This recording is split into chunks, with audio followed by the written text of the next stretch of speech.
Hey yo, today guys, I want to talk about something that I'm calling the tragedy of Irish powerlifting. And that sounds really bad, but I really believe what's going on now is both amazing and very sad. Um, Today is the day of the IDFPA Single Lift Championships, day one of them.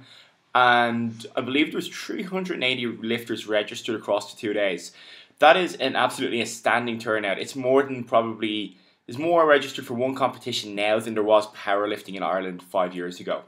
Like federations like the IDFPA, like the IPO, have done an incredible job of bringing lifters into them and giving them a platform to lift and a platform to compete on. And obviously that's beneficial for so many people because it means as gym owners now we have more accessibility to good equipment. We've better scope to help people improve their life and get stronger. But as a former powerlifter and as somebody who's still very, very passionate about powerlifting, the one thing I feel sad about is that these guys aren't maybe getting the education they could get on the way up. So, like, let's say today the IDFPA, they ran an amazing competition. The spotters did some great jobs all the way through. There were some killer lifts. There was lots of motivation. The venue itself was better than any I've seen in Irish powerlifting, but there were still so many silly mistakes being made. And one of the biggest issues with a big influx of lifters coming into the sport is that nobody's ever really learned kind of about powerlifting from, old school powerlifters, say.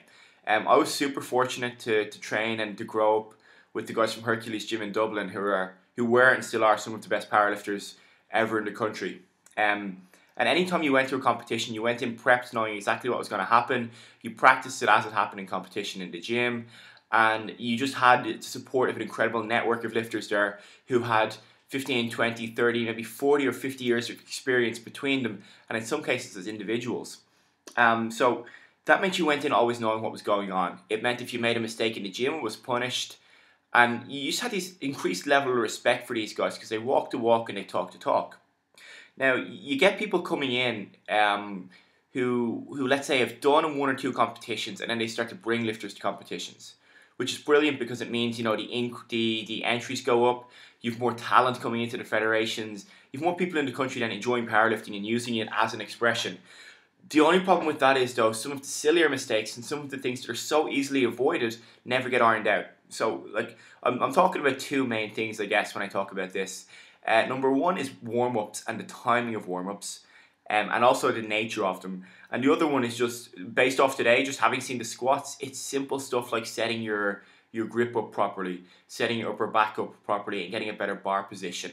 And then I guess probably the third one, if you want to go into it, is not fully understanding the rules and not practicing how you play. So I'm going to talk really quickly about all three, super short, simply because I'm exhausted. Sarah's had a big day and we're just going to kick back and watch a bit of TV now.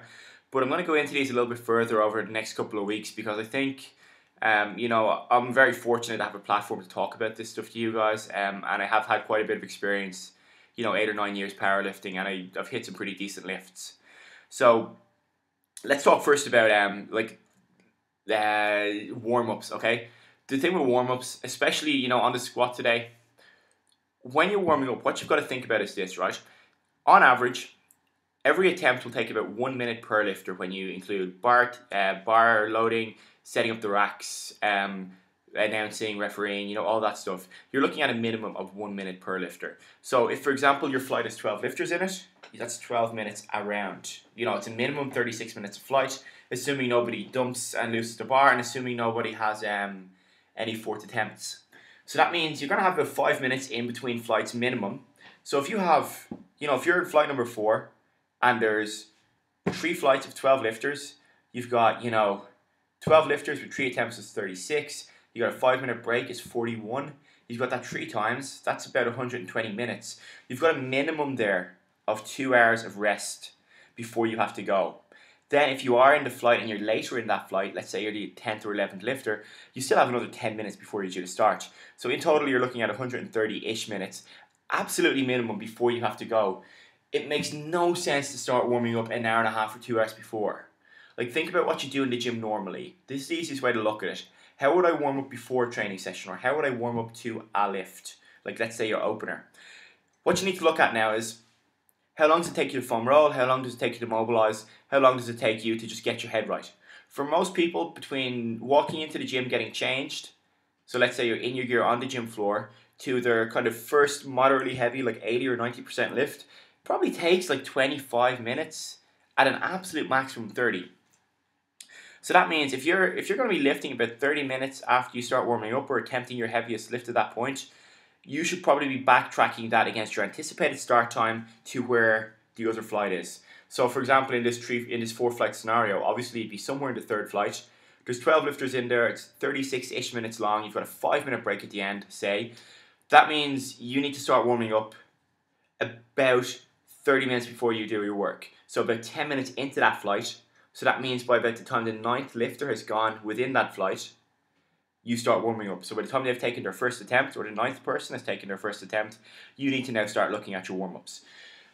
See, it's great being warm, it's great being fresh, but the hardest part about being in competition is you're on someone else's time schedule. You have all the madness that comes in a warm-up room, you have all of these ups and down periods, and the biggest challenge is controlling your adrenaline and controlling your heart rate.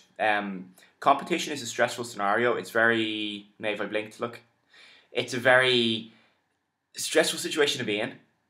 And if you constantly have this elevated level of adrenaline, eventually you're going to crash. If you're doing a single lift like a squat, that's not so bad. But if you're doing full power, the last thing you want to have is to crash in the middle. So generally speaking, when you look at adrenaline and you look at all that sort of stuff, caffeine and whatnot, you're going to get about 45 minutes worth of it from when you start to get amped. So if you're midway through your warm-ups and you start to get psyched up, it'll carry you through the rest of your flight.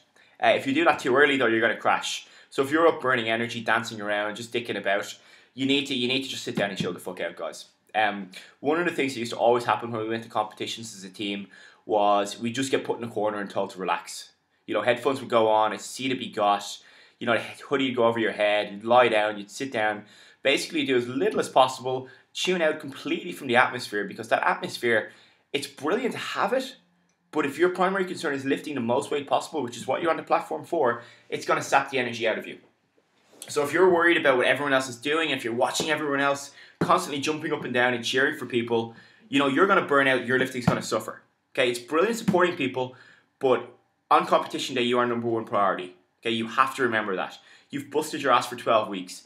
You've given up stuff. You've dieted, you've cut weight, you've been sore, you've missed lifts. You know, you've given so much to this, you've got to be number one on that day. So make that the priority. Make yourself the goal. So that's the warm-up stuff. Again, I'm going to dig into it a bit more. I'll do a blog post and stuff on it if you follow the Redfit page. So warm-ups is number one. Number two that I wanted to talk about really quickly is the rule stuff. We'll talk about the bar position and the squats later on. With the rules, look, it's really simple. When you squat, you got to walk back and stop. The referee tells you when to go. You stand up, you wait, the referee tells you when to come back. You know, the commands and stuff aren't that complicated, but if you're not used to practicing with them and if you're not used to using them in the gym, the problem is, you know, you go into autopilot.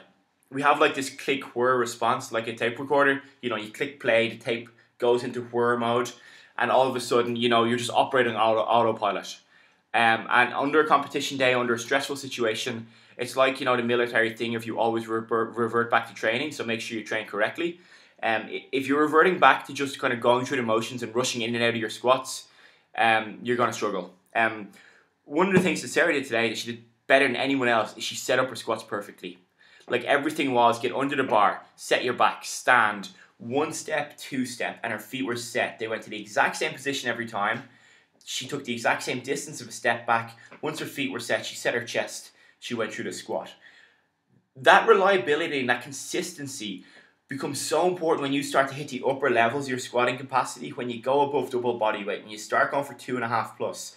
Because if you set up stuff wrong, if you waste energy on the way out, and I was talking to Anto about this earlier, if you walk out and if you're leaning forwards, before you even start to squat, your hamstrings are going to get fried, it's going to pull you out of position, you're going to hit the bottom and you're going to get smashed into a good morning and you'll miss your lift. And even if you don't miss your lift, you're going to come up all shit, you're going to burn out your lower back, you're going to burn out your legs, and then benching and deadlifting later on in the day becomes a pain in the ass.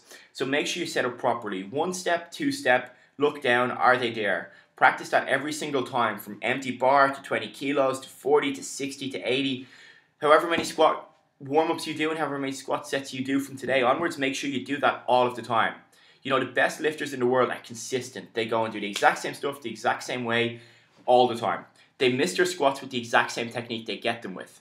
What I mean by that is when they stand up, they get like a max lift, and then the one that's like 5 kilos too heavy, same chest position, same knee position, same tall, strong position, but they're just not strong enough to stand up through it.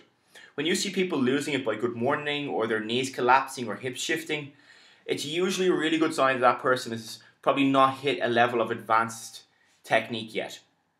The strongest positions are always the strongest positions, and the reason why we go for such important technical training with our knees, with our chest, and with our hips is because that's the position that puts you in the most biomechanically advantageous position to lift heavy weights. If you're not in that position, you're not fulfilling your potential. Over time now, if you notice yourself with your lifts always breaking down, that just means you've got into a bad habit. You've probably let your body take it to where it wants to go versus where it needs to go. So really, there's only one way to do that. And again, this is something I was talking to another coach today about. It was with Jay. If you're watching, hi Jay. We were just talking about how once you hit a level, sometimes you just have to drop back and rebuild. So if you hit a level and you've come through a decent technique and you've hit good numbers all the way up, eventually you hit a level where you can't actually force through that with bad technique anymore.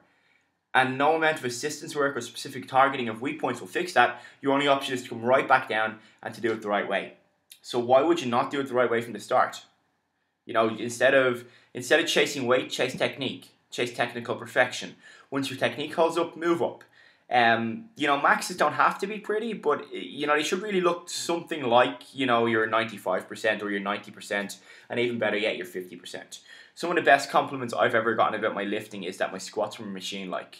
And what the person meant when they said that was they just looked the same the entire time. Okay, so they were reliable, they were consistent, and when I missed a lift, I didn't miss it ugly, I just missed it because I wasn't strong enough.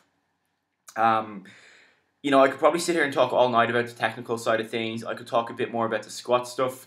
So really quickly, the two things we're going to mention about squatting are your chest position and your eye position. So I'm going to turn sideways so you can see this a little bit better. What you need to have when you're squatting is a tight core, obviously, hopefully you can see it on the camera, and a good strong shoulder position. So if this becomes your position, with your head forwards, and with your elbows elevated and your chest rounded, the only thing that's going to happen when the weight gets heavy is it'll fold you in half. Now, if you're struggling there's a couple of things to look at. Number one is a stronger upper back, so more row work.